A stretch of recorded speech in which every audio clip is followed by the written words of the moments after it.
बिस्मिल्लाहिर्रहमानिर्रहीम। अस्सलाम वालेकुम। आज हम अपने स्पाइसी किचन में बनाने जा रहे हैं मज़ेदार सा धनिया और हरी मिर्च का ग्रीन रायता। तो चलिए स्टार्ट करते हैं। वीडियो शुरू करने से पहले आप लोगों से एक छोटी सी रिक्वेस्ट है कि आप लोग मेरे चैनल को सब्सक्राइब ज़रूर कीजिएगा, चैनल को लाइक कीजिएगा, शेयर कीजिएगा दोस्तों के साथ। तो चलिए चलते हैं रेसिपी की तरफ।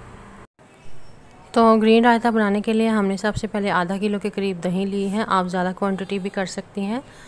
तो उसको अच्छी तरह से मैंने बीट कर लिया था। यहाँ पे धनिया और सिर्फ मैंने ग्रीन चिली ली है, हरी मिर्चें 3 से 4, बहुत तीखी वाली ये मिर्चें हैं, आप चाहें तो 2 भी ले सकती हैं। तो अच्छी तरह से मैंने धनिया और हरी मिर्चों को वॉश करके ब्लेंडर जार में डाल दिया था। इसको ब्लेंड करेंगे। तो पाउडर मसालों में सिर्फ हमने 1 से 1.5 चाय का चम्मच इसमें डाला है नमक का। अब अपने टेस्ट के मुताबिक भी इसमें डाल सकते हैं। कोई इसमें ज़ीरा नहीं जाएगा, ब्लैक पेपर नहीं जाएंगी, रेड चिली नहीं जाएगी। तो यही स्पाइसीज़ के लिए काफ़ी है। बहुत मज़े की चटनी बनकर तैयार होती है। आप इसको पुलाव के साथ, बारबेक्यू के साथ, बिरयानी के साथ या फिर आप इसको पराठे के साथ भी खा सकती हैं।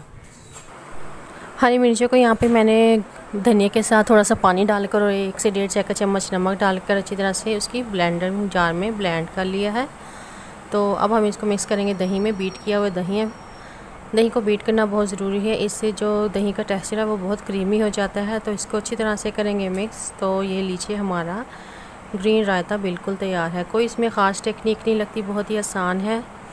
घर की ही पड़ी चीज़ों से, फ्रिज में पड़ी चीज़ों से ये रायता तैयार हो जाता है। ये देखिए बहुत यमी किस्म का रायता है। अगर आप लोगों को मेरी ये वीडियो अच्छी लगी तो काइंडली शेयर कीजिए, लाइक कीजिए दोस्तों के साथ, और मुझे कमेंट सेक्शन में ज़रूर बताइए कि आपको मेरी ये रेसिपी कैसी लगी। दुआ में मुझे याद रखिएगा। मिलेंगे एक और नई रेसिपी में, तब तक के लिए अल्लाह हाफिज़।